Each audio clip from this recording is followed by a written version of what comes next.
स्वरूप आहे त्याच्याकडून आम्ही आज गुरुवंदना या कार्यक्रमात तुम्हा सर्वांचं मी मनापासून स्वागत करते. माझा आवाज येतोय सगळ्यांना? आपण आज हा कार्यक्रम गुरुपौर्णिमेनिमित्त करत असल्याने कार्यक्रमाची सुरुवात आपण सगळेजण गुरु ब्रह्मा गुरु विष्णू या श्लोकाने करू. तर मी सगळ्यांना विनंती करते, हात जोडा, डोळे मिटा आणि गुरु ब्रह्मा गुरु विष्णू गुरुदेवो महेश्वरा गुरु साक्षात् परब्रह्म तस्मै श्री गुरुवे नमः.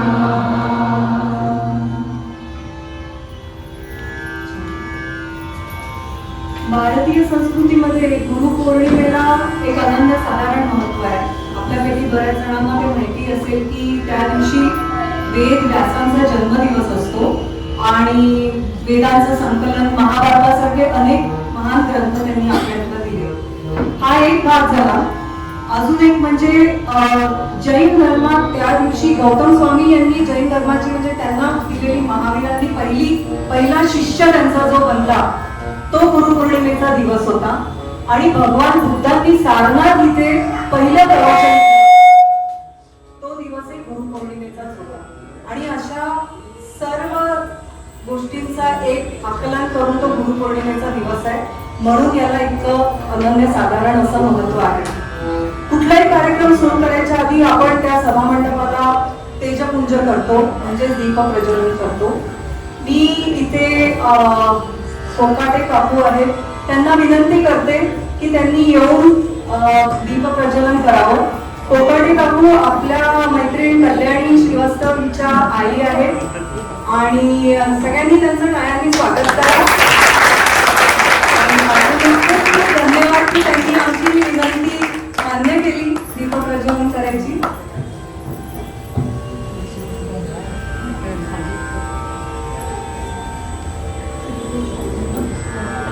शुभम करोती म्हणायचं आपण सगळ्यांनी. शुभम करोती कल्याणम आरोग्यम धन संपदा शत्रुबुद्धि विनाशाय दीपज्योती नमस्तुते.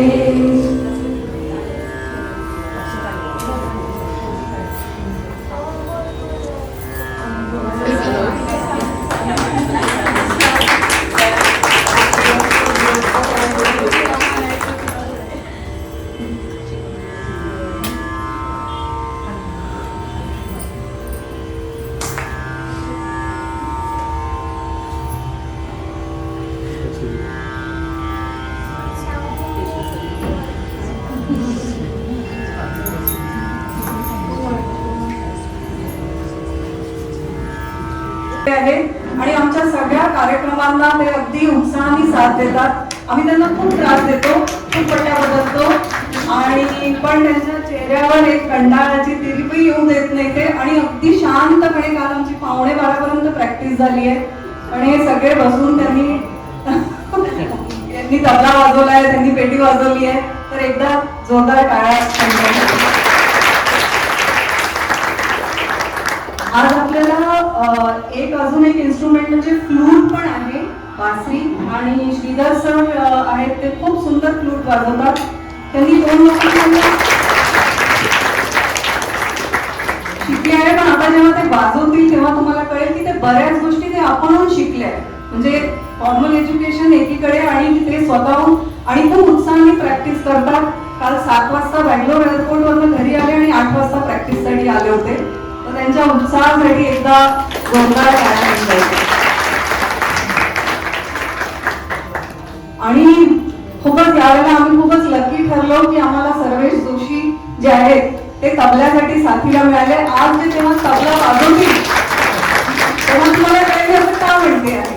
त्यांचा बायो मी पाठ नाही करू शकली तर कारण तो इतका मोठा आहे की आणि आता माझं वय नाही पाठांतराचं लिहून काढावं.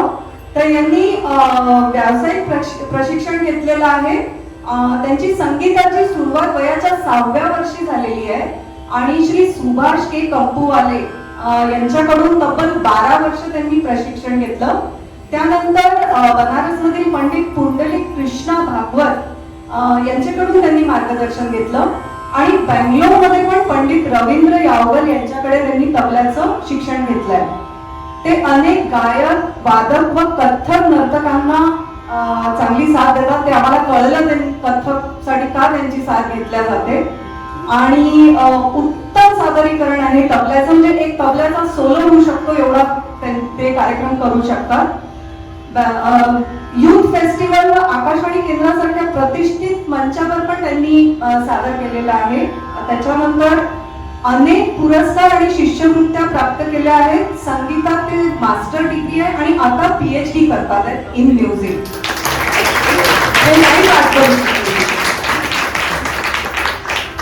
त्यांची स्वतःची tabla academy, the tabla academy आहे, द तबला अकॅडमी आहे, जिथून ते ऑनलाईन ऑफलाईन दोन्ही क्लासेस घेतात, भारतात आणि भारताबाहेर सुद्धा.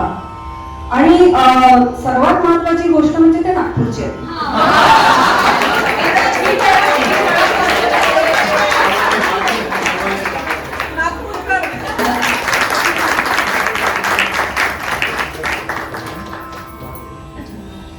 आपण कार्यक्रमाच्या सुरुवातीचं जे गाणं घेतलं आहे ते खूप विचार करून आणि कारण ही गुरुवंदना, त्यात भजन संध्या करायचं ठरवलं.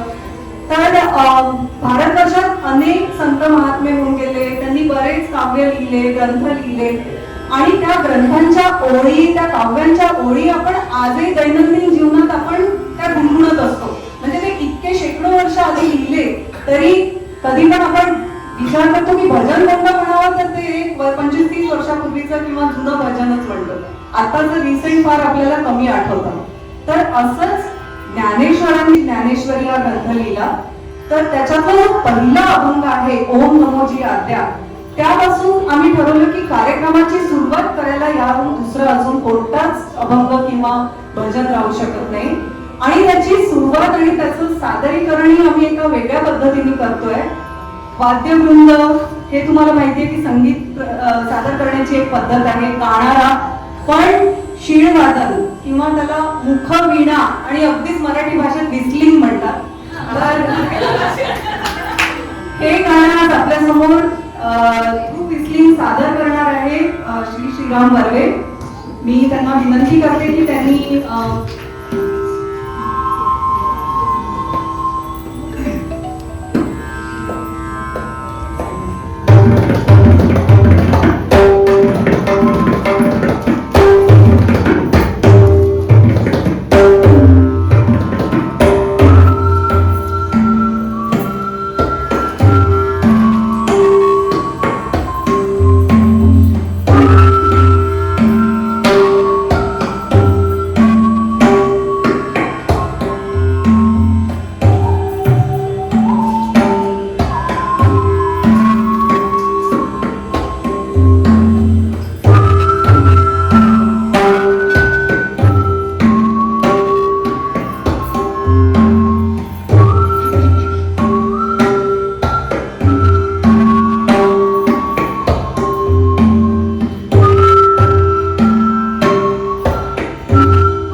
शिट्ट्या वाजत होतो आपल्याला वाटत नाही की ह्याच्यात इतकं सुंदर गाणं पण कोणी गाऊ शकतं. म्हणजे असं वाटलं नाही की हे कोणी विस्लिंग म्हणताय, असं वाटत होतं की आपण खरंच ते गाणं ऐकतोय.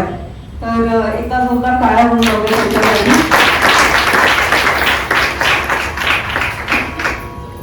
आपला पहिला गुरु सगळ्यांसाठी ही त्यांची आई, जननी, माता हीच असते. आणि त्यानंतर बरेच त्या ठिकाणी त्या स्थानी तुम्हाला मार्गदर्शन करतात. तिमिरातून तेजाकडे नेणारा जो कोणी तुम्हाला मार्ग दाखवतो तो तुमचा गुरु. गुरुची खरी व्याख्या जर मला कोणी विचारली तर मी म्हणेल की शिष्यात इच्छेत पराजय. म्हणजे ज्याला आपल्या शिष्याने आपल्यापेक्षा मोठं व्हावं असं ज्याला मनापासून वाटतं तो खरा गुरु. आणि रमेश अणावकर हे जे कवी आहेत त्यांनी इतकं सुंदर, आता जे आम्ही गीत प्रस्तुत करणार आहे, इतकं सुंदर त्यांनी त्याच्यात गुरुचं एक एक्सप्लेनेशन दिलंय की गुरु कसा असावा. आणि म्हणजे अशा गुरुला तुम्ही जेव्हा आपल्या डोळ्यासमोर आणता तर तुमचे हात आपोआप, तुमचे दोन्ही कर जुळून येतात आणि तुम्ही त्यांच्यासमोर नतमस्तक होता. तर हे पुढील गुरु साक्षात परब्रह्म हे गीत आम्ही सर्वजण मिळून तुमच्या समोर आज सादर करणार.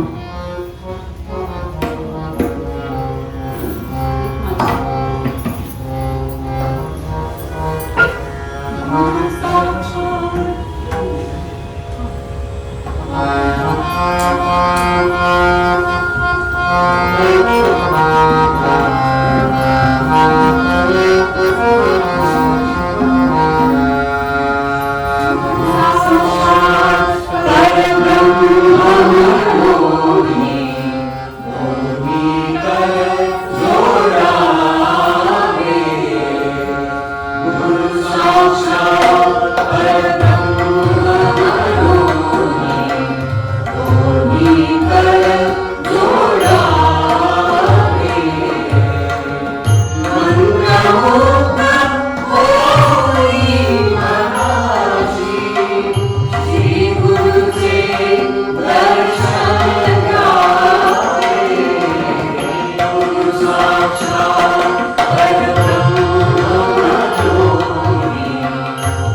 करते तुम्हाला हे समूह गाणं आवडलं असेल आणि आपल्या आपल्या गुरूंना तुम्ही तुमच्या डोळ्यासमोर आणलंच असेल, कारण असं होऊ शकत नाही की हे गाणं गाताना आपल्या समोर काही असे व्यक्ती येऊन उभे नसतील राहिले की ज्यांच्या मार्गदर्शनामुळे आज तुम्ही इथे आहात. आपल्याकडे कोणताही कार्यक्रम सुरू करताना आपण गजाननाला पहिले पूजा असेल तर पहिले गणपतीची पूजा करतो. गाण्याचा कार्यक्रम सुरू करायचा असेल म्हणून मला असं वाटतं काही काही गीतकारांनी कवींनी इतके गणपतीवर इतके गाणे लिहून ठेवले की या कार्यक्रमात हे म्हणा त्या कार्यक्रमात ते म्हणा. तसंच शांताबाई शेळकेंनी गजानना श्री गणराया हे जे गाणं आहे ते इतकं सुंदर लिहिलंय की कोणत्याही कार्यक्रमाची सुरुवात आपण जर त्या गाण्याने केली त्याला एक वेगळाच भूष मिळतं आणि झालं शुभारंभ होतो. तर आमच्याकडे आज अक्षया श्रीवास्तव आमची यंगेस्ट क्यूटेस्ट सिंगर आहे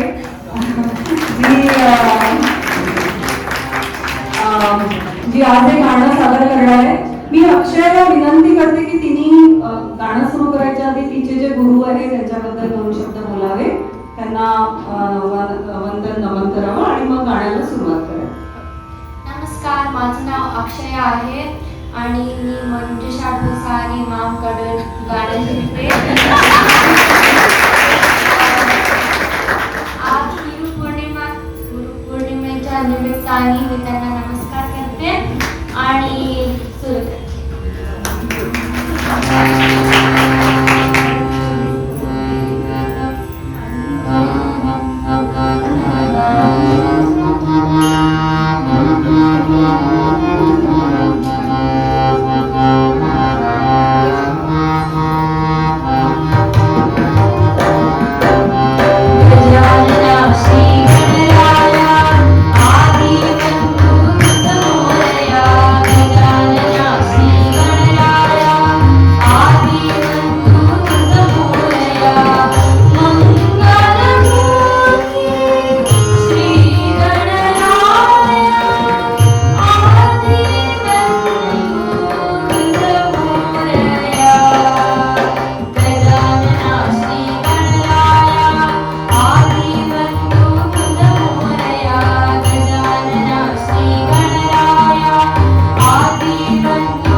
सुंदर अक्षया, खूपच छान. अक्षया अगदी छान गायला, पण मी तिच्या आईचे कौतुक करते की ती तिला प्रोत्साहन देते की गाणं शिक आणि फॉर्मल एज्युकेशन घे. तर कल्याणी तुझं पण खूप खूप कौतुक, आई वडिलांचं दोघांचं. पौराणिक कथा आहे की पंढरपूरला जाणारा पहिला वारकरी कोण, असं म्हणतात शंकर. अशा पौराणिक कथा आहे. काही पौराणिक कथांपासून किंवा आपण जे काही ऐकलं असेल त्याच्यापासून प्रेरित होऊन काही काव्य केले जातात. तर हे पुढचं जे गीत आहे आमचं स्वामी तेजोमयानंदांनी लिहिलंय, तर त्या आदिदेवाला महादेवाला त्यांनी ध्यानात ठेवून ते गीत लिहिलं असेल. त्यांना पण नसेल माहिती की पुढे जाऊन हे इतकं सुंदर मोठं काव्य होईल, त्याचं इतकं सुंदर छान गाणं होईल. आणि पण ते होतं. आणि अशाच काही कथा डोळ्यासमोर ठेवून त्यांच्यापासून प्रेरित होऊन ही अशी गीतं रचल्या जातात आणि ती आजही आपण गुणगुणतो. हे पुढील जे गीत आहे आदिदेव महादेव, हे आपल्यासमोर सादर करणार आहे मंजुषा भुसारी, अर्चना जोशी, आणि त्यांना बासरीवर साथ देणार आहे श्रीधर सर. तबला आणि हार्मोनियम, तबल्यावर सर्वेश आणि हार्मोनियमवर अजित पवार आणि कोरसमध्ये आम्ही सगळे.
अंगावर शहाणा येणं काय असतं ते कळलं असेल. खूप सुंदर गायले सगळे दोघींसाठी एका जोरदार टाळ्या वाजवा. आणि आमच्या लाडक्या मुलांसाठी पण. काही काही अभंग गाणी आपण जी ऐकत आलेलो आहे ती ऐकताना किंवा म्हणजे अगदी आपल्या दैनंदिन जीवनाचा ते भाग असतात.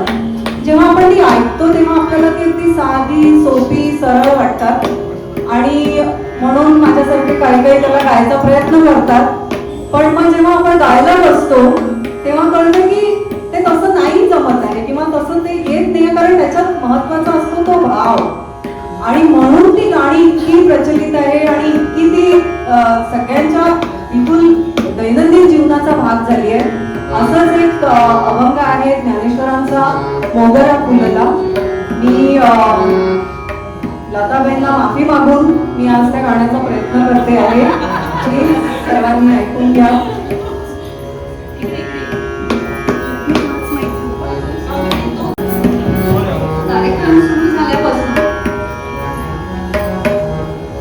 कार्यक्रम सुरू झाल्यापासून आपल्या निवेदनामुळे आपल्याला जपून घ्यावी ठेवलेलं आहे आणि मधून मधून हास्याची पण जाणीव करून देते अशा ऋतुजासाठी एका जोरदार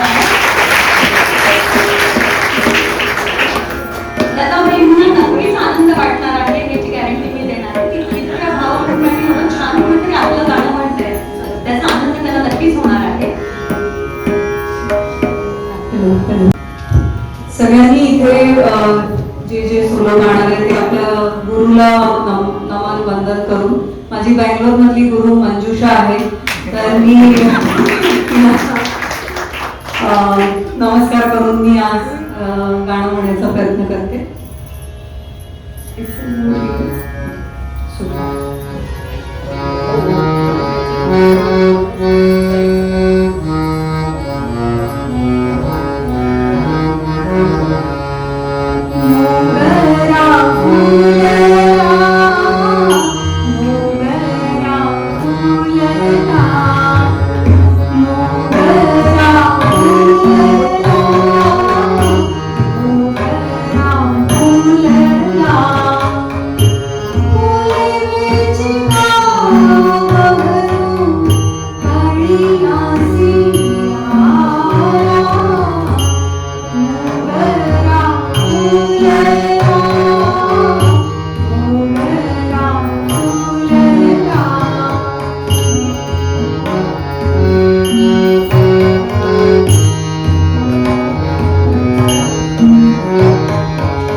शब्द उच्चारला की आपल्या डोळ्यासमोर उभी राहते ती कट्टावरी कर विटेवरी उभी.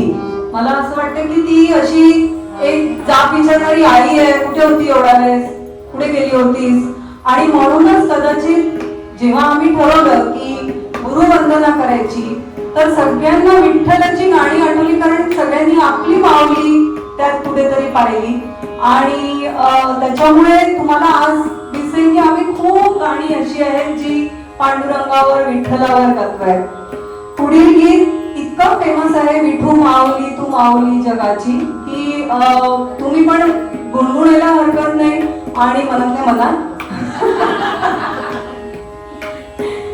तर जगदीश खेबुलकरांनी यांना खूप सुंदर लिहिलेलं आहे आणि अनिल अरुण यांनी संगीत दिलंय. आज आपल्या समोर हे गीत सादर करणार आहे श्री धनंजय बिरुगडे. मी त्यांना विनंती करते की तुम्ही गीत सुरू. धन्यवाद.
या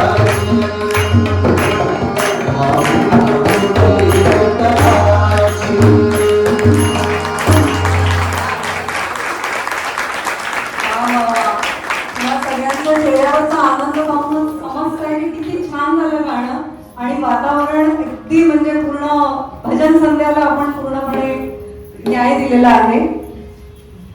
पुढचं गीत आहे आपण विचार करतो की हे जे वारकरी आहे मैल मैल कसे चालत जात असतील म्हणजे काय त्यांच्या आतमध्ये शक्ती येते. आपण इथे 1 किलोमीटर चाललं की आपल्याला धाप लागते पण मैल ते चालतात तर ते त्यांचा फक्त एक गजर असतो जो विठ्ठलाचं नामस्मरण करत करत ते मैल चालतात. या पूर्ण प्रक्रियेला जनाबाईंनी इतकं सुंदर या पुढच्या अभंगात उतरवलंय. हा जो पुढचा अभंग आपण ऐकणार आहे नाम घेता विठोबाचे अतिशय सुंदर रित्या त्यांनी त्याचं काय म्हणतात त्याला आपल्या समोर ते दृश्य मांडलंय की कसे वारकरी चालत जात असतील. हा पुढचा सुंदर अभंग आपल्याकडे अर्चना जोशी सादर करतात आहे. अर्चना संगीत विशारद आहे आणि मी तिला विनंती करते की आपल्या गुरुबद्दल तिने 2 शब्द सांगावे. तिचा आवाज ऐकायला तुम्हाला नक्कीच आवडेल म्हणून मी बोलत नाही ना तिनेच बोलावे. धन्यवाद तुझ्या. मी माझ्या आध्यात्मिक गुरुजी आणि माझे सांगीतिक गुरुजी या दोन्ही गुरूंना वंदन करून माझे पद सादर करणार आहे. माझं शिक्षण पंडित शिवदासजी देगलूरकर यांच्याकडे झाले संगीताचं आणि मी आंबेजोगाईची आहे आणि आंबेजोगाईलाच माझं सगळं शिक्षण झालेलं आहे आणि लग्नापूर्वी विशारद झालंय माझं त्याच्यामुळे पण जे काही मी म्हणते वगैरे लग्नानंतर पण धरून एवढी चांगली साथ मिळाली म्हणून मी आज सगळ्या तुमच्या समोर आहे आणि माझ्या दोन्ही गुरूंना परत एकदा वंदन करून मी या अभंगाची सुरुवात करते.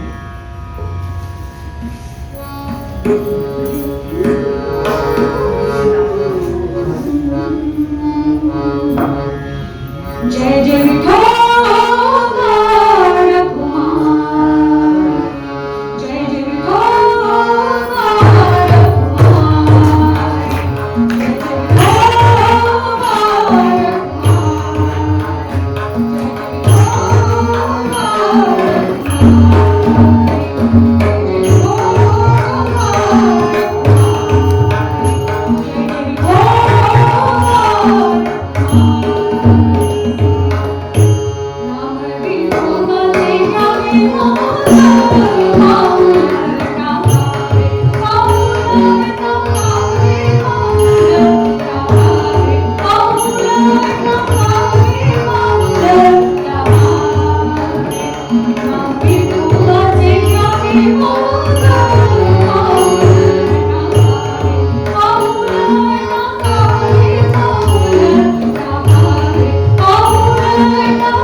असली अभंग आणि असले गाणारे असतील तर आता कळतंय ना कसे ते वारकरी एवढे मैल चालत जातात, कारण ती असली इतकी प्रेरणा देतात असले गीत असले अभंग.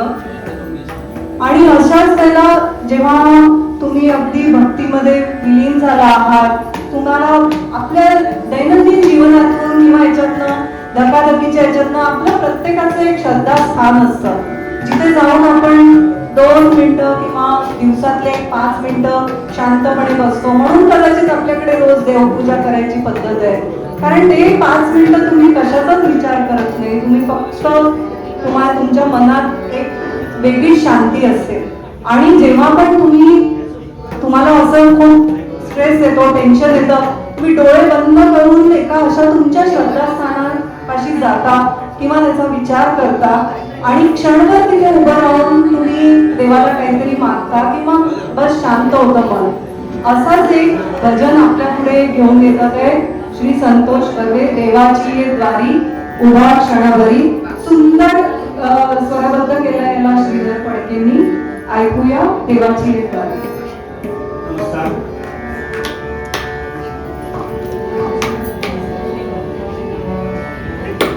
गुरुंबद्दल बोलत सांगितलंय, काय सांगू, चांगले गुरु मिळालेले, पण असं ना नशीब नसतं काही कुठे. तर लहानपणी मी पंडित रामभाऊ विजापूर यांच्याकडे शिकायचो. खूप मोठं नाव त्यांची, म्हणजे माझं नाव घेण्याची पण त्यांचं नाव घेण्याची पण माझी लायकी नाही. तर मग नंतर कुठेतरी जाऊन मोठेपणात सूर सापडले आणि ह्या नादाला लागलो. आता मी कोणीकडे शिकत नाही, पण सेल्फ इम्प्रूव्ह करायला प्रयत्न करतो. आणि या गटात आल्यापासून मंजुताई आहेत, अर्चनाताई आहेत, त्यांच्या अंडर म्हणजे कुठं चुकलं, कुठं सूर सुटले आणि कुठं धरायचे हे शिकायला लागलो.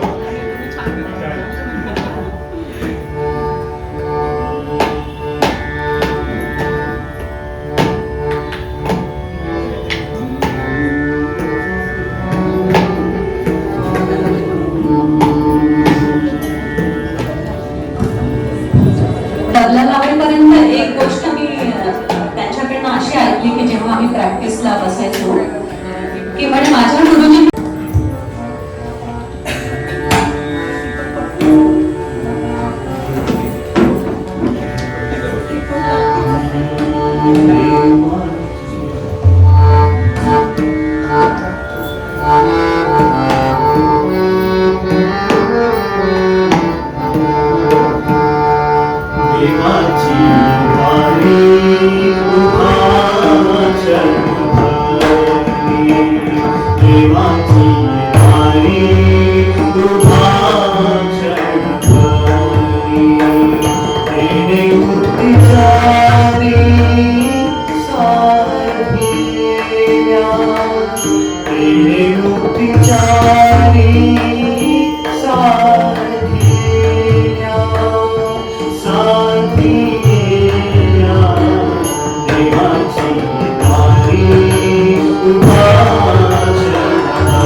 म्हणा पुण्याची गणना कोण करी पुण्याची गणना कोण करी कोण करी देवाची वारी भाषण करी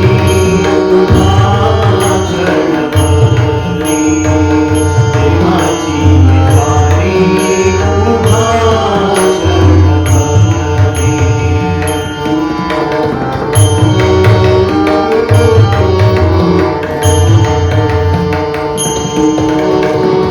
ज्ञानदेव म्हणे कामाची फुले ज्ञानदेव म्हणे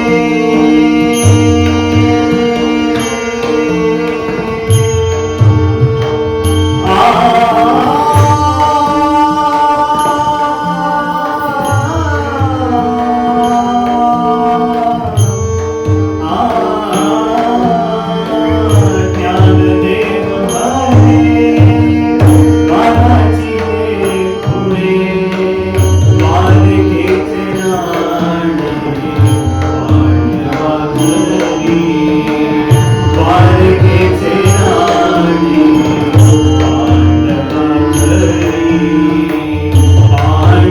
पांडवाघरी देवाची वारी भाषण करी देवाची वारी भाषण करी देवाची वारी भाषण करी.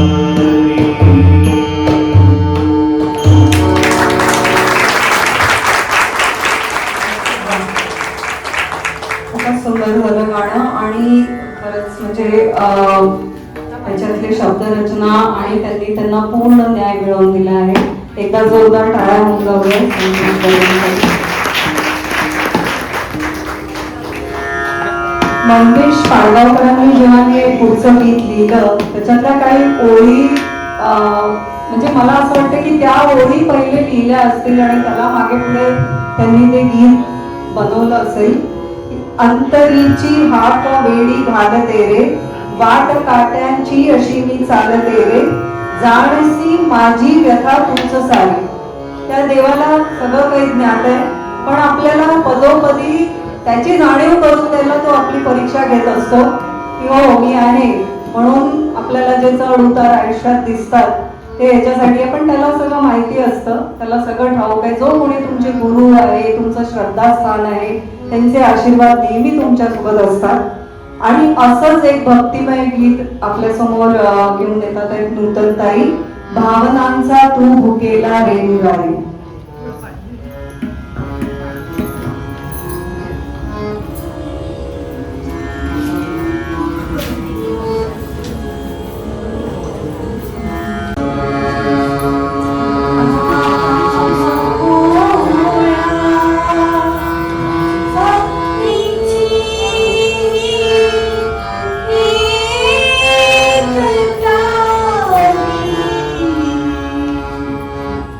Ah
नाही हरकत नाही. आणि नूतन ताईंबद्दल सांगायचं तर त्या आजी झाल्या आहे आणि त्या नातीला सांभाळून आणि हे सगळं करून प्रॅक्टिस साठी पण वेळ देतात. तर त्यासाठी त्यांचं खरंच विशेष कौतुक. खूपच सुंदर काव्य रचना श्रीनिवास खळेंनी त्यांना म्युझिक दिलेलं आहे आणि भक्तिमय वातावरण आपलं झालेलं आहे. पुढचं गीत आपल्या समोर मी श्रीधर सरांबद्दल सांगते की ते मूळचे तेलुगू भाषी आहे, पण तुम्ही त्यांचं मराठी गाणं ऐकाल तर तुम्हाला बिलकुल जाणवणार नाही की हे कोणती दुसरी भाषा पण बोलतात. तर गाणं असं की तुम्ही विचार करा, नुकतीच आषाढी पौर्णिमा झाली आहे, सगळीकडे जय हरी विठ्ठल श्री हरी विठ्ठलाचा गजर आहे आणि पंढरपूर दुमदुमला आहे आणि अशा वातावरणात तुम्ही आहात. हे पुढचं गाणं तुम्हाला त्याची अनुभूती करून दिलंय. कानडा राजा पंढरीचा. ऐकूया श्रीधर सरांकडे. मेरा प्यारा सर, आपको शांति से सुनिए and thank you beforehand for listening to this song.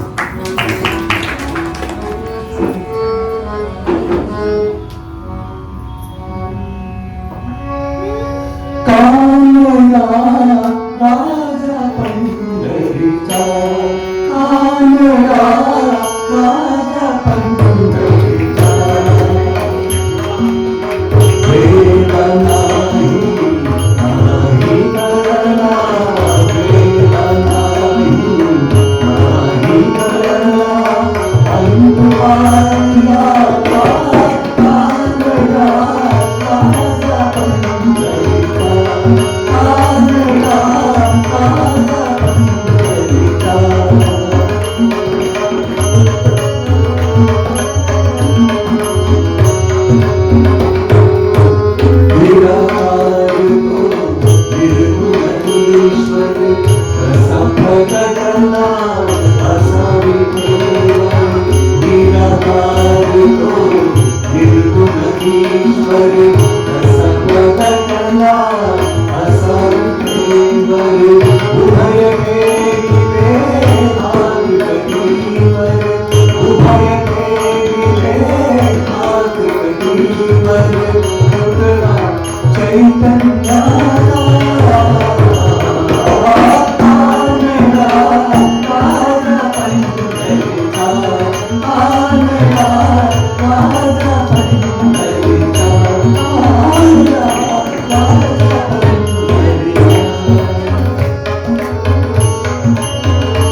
Radha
Marathi भाषी नाही आहे त्यांनी हात वरती करा.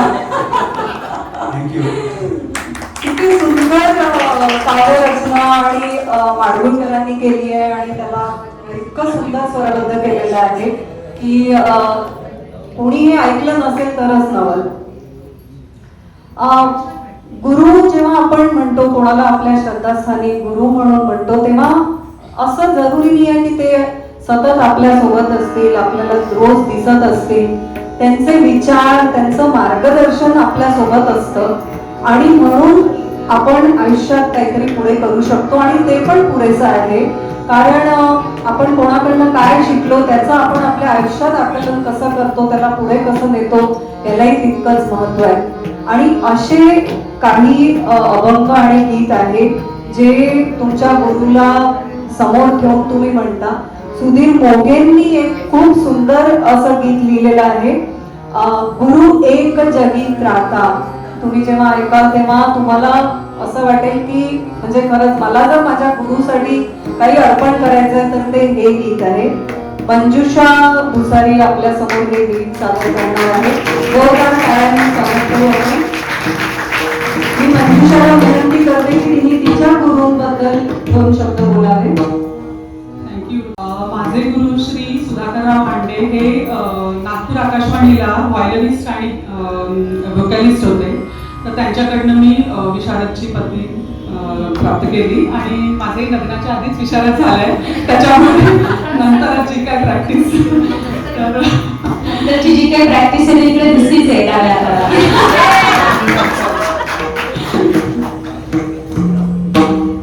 आणि सगळ्यात पहिले माझे गुरु म्हणजे माझे बाबा.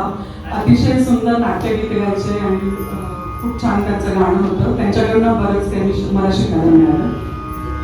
सगळ्यांना गुरुवंदन. यांचं गाणं चांगलं होण्यामध्ये अजून एक म्हणजे घरीच प्रॅक्टिस होते. गाणं आणि पेटीवाल्यांमध्ये इतका पेशन्स आहे ते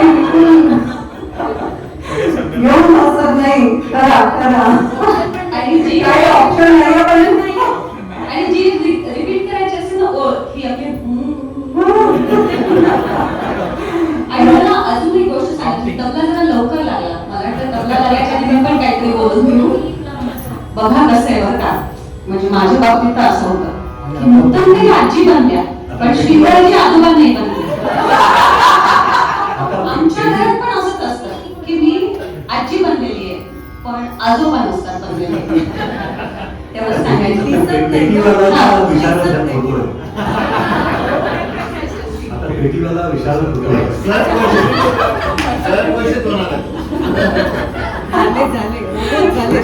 चला मंजुषाला मी विनंती करते की तिने आपलं गायन सादर करावं.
सुधीर फडकेंनी याला संगीत दिग्दर्शन दिलंय आणि अनेक गायक कलाकारांनी याला गायलंय.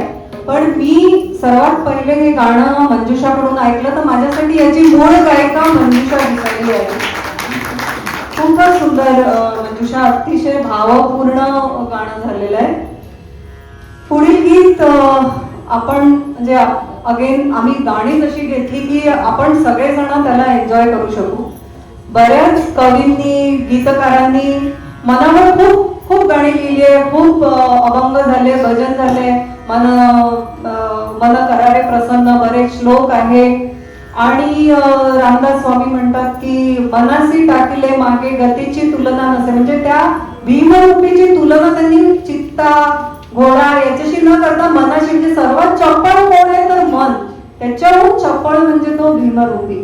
म्हणजे जोशींनी जेव्हा सर्वेश जोशींनी सांगितलं की ते नागपूरचे आहे तर मी मनाली नागपूरला फसवून गेली होती, जरी मी मंजुषाकडे बसली होती. तर अशाच या आपल्या चपळ मनाला ज्ञानेश्वरांनी भुंगा किंवा भ्रमर अशी उपाधी देऊन एक सुंदर अभंग लिहिलाय, ऋणू झुणू रे भ्रमरा. आणि आपण तो पुन्हा मराठी भाषेत बिजलीच्या थ्रू ऐकणार आहे. आणि त्याला म्हणतात, ते गीतामध्ये म्हणतात की इतकं आपलं मन असं विचलित कसं असतं तर भुंग्यासारखं, म्हणजे सतत बुणबुण मनात विचार करत असतात. आणि त्याला शांत करायला म्हणून काय करायला पाहिजे ते यांनी आपल्याला या अभंगाद्वारे सांगितलंय. मी श्रीराम बर्वेंना विनंती करते की तुम्ही हे गाणं आमच्या समोर सादर करावं. म्युझिकल सेन्सच हवा लागतो म्हणजे. आणि दुसरं म्हणजे ब्रेथ कंट्रोल, दोन्ही गोष्टी खूप महत्त्वाच्या आहेत. आणि त्याच्यासाठीच इंडियन व्हिस्लर्स असोसिएशन नावाचं एक भारतभर जाणारं असोसिएशन आहे. तर त्यातल्या माझ्या गुरु लक्ष्मी आयर मुंबईला असतात, तर त्यांचं मी आणि नंतर शास्त्रीय संगीताची थोडी ओळख हवी म्हणून मी ओंकार बर्वे यांच्याकडून सुद्धा शिकलो, ते कोल्हापूरचे, ऑनलाईन त्यामुळे थोडीफार. तर ज्या आमचं जे इंडियन व्हिस्लर्स असोसिएशन आहे त्यांचं ब्रीद वाक्य आहे की हम सीटी बजाते हैं, सीटी मारते नहीं. सीटी मारणं म्हणजे सीटी मारणं म्हटलं ते करू नका. धनशीलला कसं पटवून तर म्हणजे ही सुद्धा एक कला आहे आणि तुमच्या घरात कोणी लहान मुलं वगैरे जर शिटी वाजवत असतील तर त्यांना त्याच्यापासून मनाई करू नका. त्याला एवढं सांगा की सुरात वाजव. ओके.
यांच्या घराबाहेर पाठी लागणारे आमच्या इथे आता सर्व प्रकारचे गाणे शिट्ट्यांनी वाजवले जातात. तर फक्त भजनच नाही तर काही काही गाणी म्हणजे गीतकाराची विचारशक्ती आणि त्याला मिळालेलं संगीत आणि त्याला लागलेली गायकाची साथ ह्याच्यामुळे ती अजरामर होऊन जातात आणि कधी आपल्या रोजच्या जीवनाचा भाग होतात ते कळत नाही. आम्ही जातो आमच्या गावा या चित्रपटातलं हे गाणं लहानपणापासून आपण सर्वांनी ऐकलं असेल. रेडिओवर एक त्रिवेणी म्हणून प्रोग्राम यायचा सकाळी 5:30 वाजता. तिथे ही सगळी मला तरी ही सगळी भजनं तिथेच ऐकलेली आठवतात आणि आवडतातही. आणि जगदीश केबुलकरांनी हे लिहिलंय त्याच्यात ते त्रिगुणात्मक त्रैमूर्तीला, आईला गाईचं, मुलाला वासराचं आणि गुरुला त्यांनी त्रिमूर्तीचं रूप म्हणून याच्यात सादर केलेलं आहे. ब्रह्मा, विष्णू आणि महेश्वर हे गाणं तुम्ही नक्कीच ऐकलंय. आज आपल्या समोर ते सादर करणार आहेत.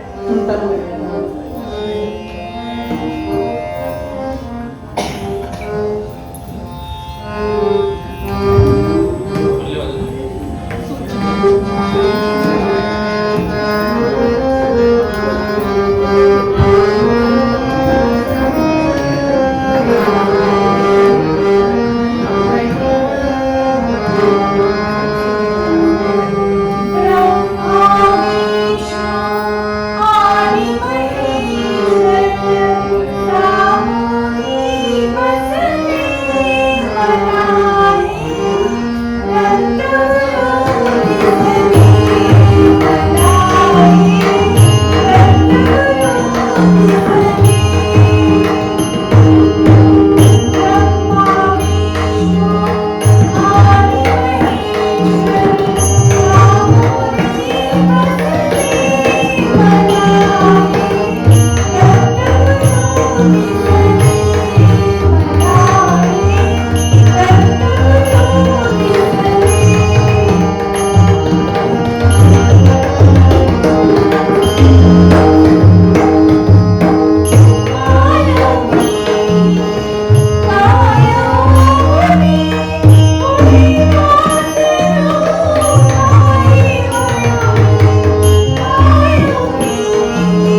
शाळेतल्या कोणत्या तरी इव्हेंटमध्ये कधीतरी हे गाणं प्रत्येकाने गायलंच असणार. ग्रुप सॉन्ग, सोलो सॉन्ग, आपल्या आपल्या आवाजात, आपल्या आपल्या शैलीत प्रत्येकाने सगळ्यांना त्यांचं बालपण आठवलं असणार. म्हणजे जे खरंच आमच्या वयाचे आहेत, काही काही यंग लोक पण आहेत इथे.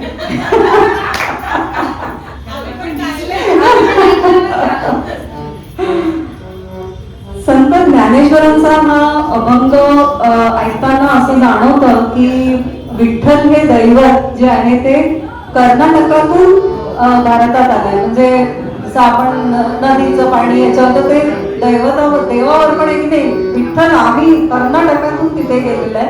हम्पीमध्ये सुंदर विठ्ठलाचं मंदिर आहे आणि उत्तर कर्नाटकात तुम्हाला बरेच वारकरी संप्रदायाचे लोक अजूनही आहेत. तर तिथे पांडुरंग, विठ्ठल हे नाव बरंच प्रचलित आहे. आपण सगळे जे इथे आहे, बहुतेक आपली जन्मभूमी जरी वेगवेगळी असेल तरी बहुतेकांची कर्मभूमी ही सध्या कर्नाटक आणि ते बँगलोर आहे. म्हणून आम्ही म्हटलं चला एक कर्नाटकाला आपण एक गीत अर्पण करू. आणि पुढील गीत मंजुषा भुसारी, पांडुरंग कांती कानडाव विठ्ठलू कर्नाटक. ऐकूया मंजुषा.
तेव्हा गाणं सुंदर झालेलं आहे आणि खूप छान मंजुषा, अतिशय सुंदर झालंय गाणं.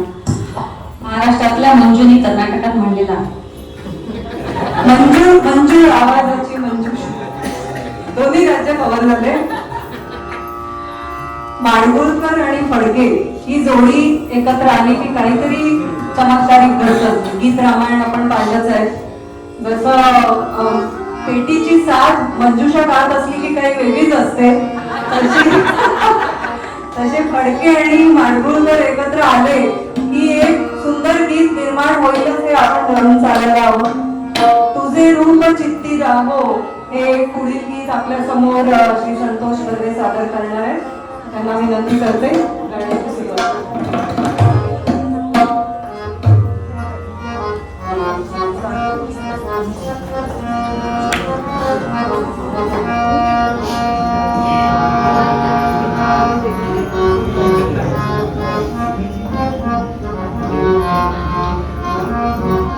तुझे रूप चित्ती राहो.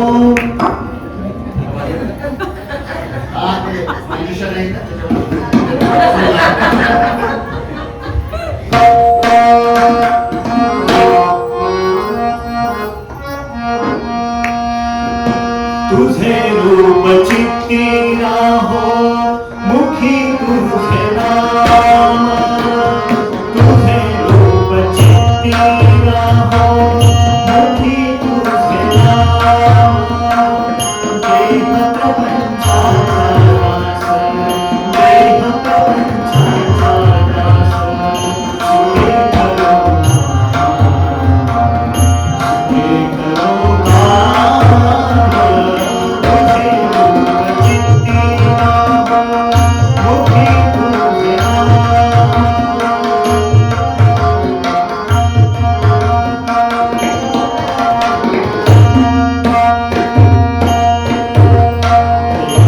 हरि जो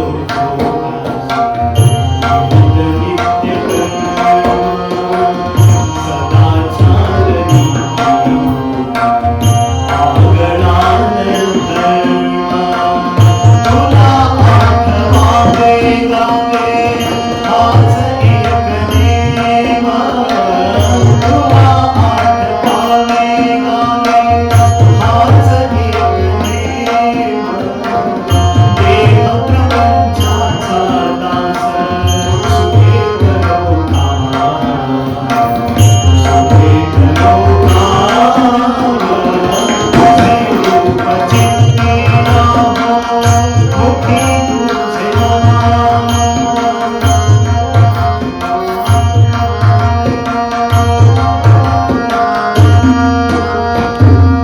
तुझा प्रतिमानी गामी, देह भाव सारा.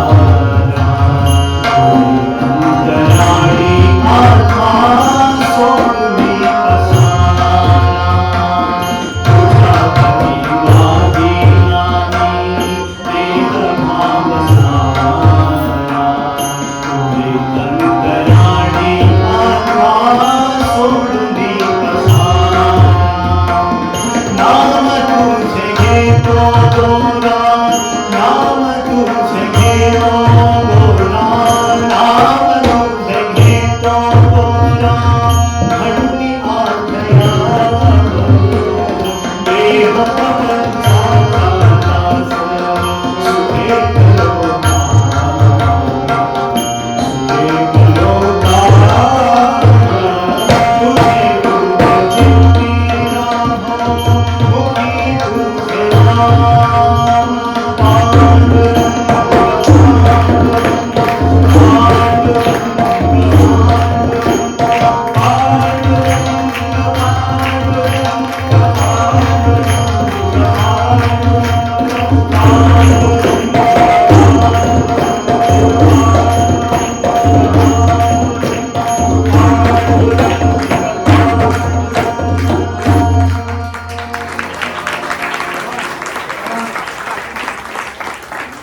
गोरा चित्रपटातलं हे गीत आहे. अतिशय सुंदर सादरीकरण केलेलं आहे श्री संतोष बर्वे यांनी.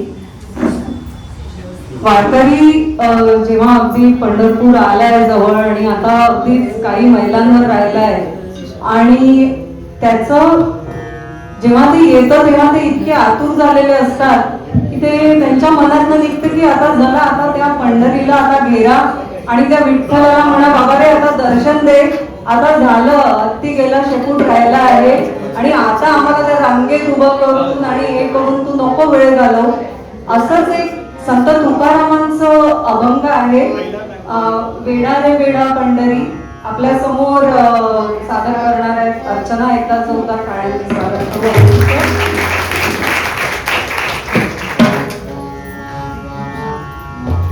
हे अजित कडकडींनी गायलेलं आहे, म्हणजे मेन व्हॉइस मधलं आहे, पण अर्चनाचा आवाज ऐकून असं वाटत नाही की ओरिजिनल मेन व्हॉइस मध्ये गाणं.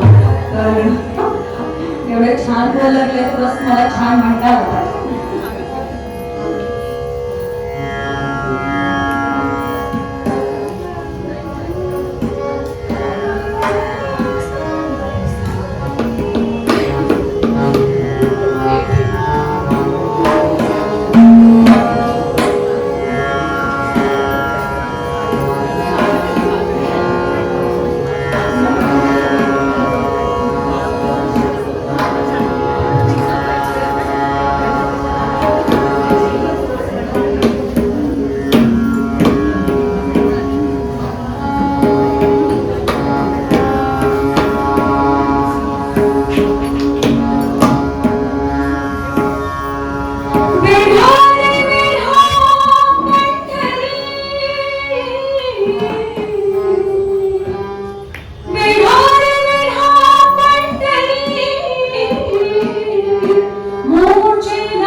कार्यक्रम सुरू झाल्यावर तो संपणार आहेच. तर आपलं आजचं शेवटचं जे गीत आहे ते एक समूह गाणं आहे. पण तत्पूर्वी छोटासा आभार प्रदर्शनाचा, कारण आपण आज आपल्याला काय आभार देणार, पण तरीही काही असे नावं आहेत ज्यांना मला मनापासून मला पर्सनली असं वाटतं. कल्याणी श्रीवास्तव प्लीज, जिने म्हणजे कार्यक्रम करायचा सर्वात पहिले जागा कोणती घ्यायची हा मोठा प्रश्न असतो, पण तिने हा हॉल आपल्याला मिळवून दिला, त्याच्याबद्दल खूप खूप धन्यवाद कल्याणी. Thank you very much. एकदा कल्याणीसाठी जोरदार टाळ्या वाजवा. इथे खूप साऱ्या किटी पार्टीज झालेल्या आहे, पण आज तुम्ही कार्यक्रम तुम्हाला इथे 2 तासाचा दिसतो, पण त्याची 2 महिन्याची तालीम असते. कुठेतरी तुम्हाला जमावं लागतं, तिथे बसून तुम्ही प्रॅक्टिस करता. तर एक आमची म्युझिकल अकॅडमी आहे सुखदा नावाची, मंजुषा भुसारी आणि अजितदादा भुसारी यांची. तिथे प्रॅक्टिस म्हणजे भजन भोजन सगळं, आणि तिथे ऑन डिमांड चहाचे पारायणाच्या पारायण. आणि मी खरंच मनापासून त्या दोघांचेही धन्यवाद देते, मंजुषा आणि अजितदादांचे, की घर मोठे मनही मोठे. दरवेळी आम्ही त्यांच्याकडे प्रॅक्टिससाठी जमतो आणि ते अगदी आनंदाने स्वागत करतात. शनिवारी दादा 4 वाजता 2 वाजता ऑफिसमधून येतात, 5 वाजता पेटी घेऊन तयार असतात. बिलकुल कधीही त्यांच्या चेहऱ्यावर कंटाळा दिसत नाही. Really hats off. तुम्ही सगळे येता प्रॅक्टिसला अगदी नियमाने, आणि तुमच्या सगळ्यांची साथ आहे म्हणूनच आजचा प्रोग्राम एवढा चांगल्या पद्धतीने आपण करू शकलो. आणि ऋतुजा, तुझ्याबद्दल आमची कवयित्री, लेखिका काय नाहीये त्याच्यात, सगळ्या गुण संपन्न अशी आमची ऋतुजा आज आम्हाला लाभली आहे निवेदिका म्हणून. तर खरंच तिचे खूप आभार. आणि मंजुषा आणि अर्चना दोघींचे आभार मानते. दोघी विशारद आहेत, शिकलेले आहेत, पण अगदी आम्हाला बसून म्हणजे अगदी ABCD पासून प्रत्येक गाणं त्यांनी शिकवलं. कुठे आलाप घ्यायचे, कोणत्या आमच्या आवाजाला काय सूट होईल, उगीचच्या ताना नाही काढायच्या, हे पण त्यांनी आम्हाला म्हणजे आम्हाला येतं तर तुम्ही पण करायचं नाही, तुम्हाला जमणार नाही, करू नका एवढं काम. तर खरंच म्हणजे त्यांच्यासाठी एकदा टाळ्या होऊन जाऊ दे. खूप पेशन्स आहे दोघींमध्ये.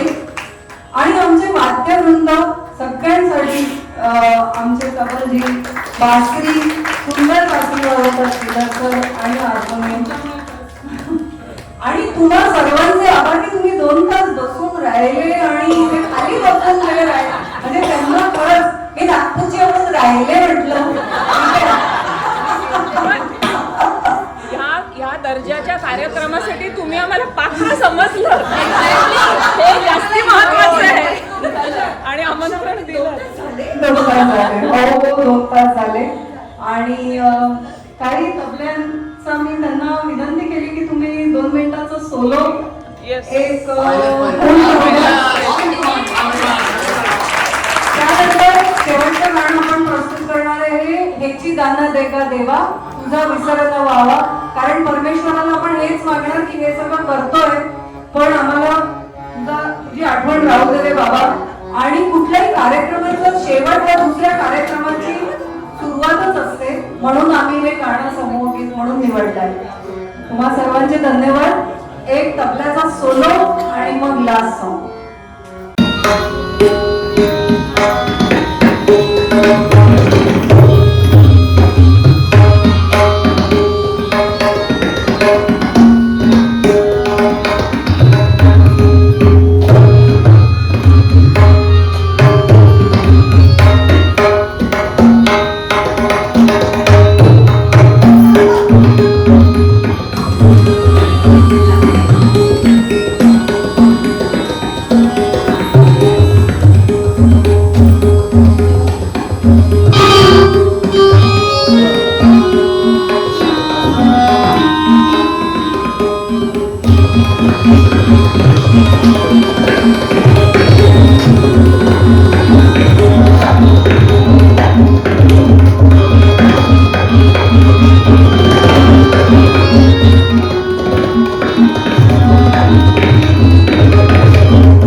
बेनिफिट्स ऑफ ग्लास चहा तिकडे उपलब्ध आहे. त्या कार्यक्रमानंतर तुकोबाराचा सगळ्यांनी आस्वाद घ्यावा. सुरू करूया त्याची दालनी.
खूप खूप धन्यवाद सगळ्यांना.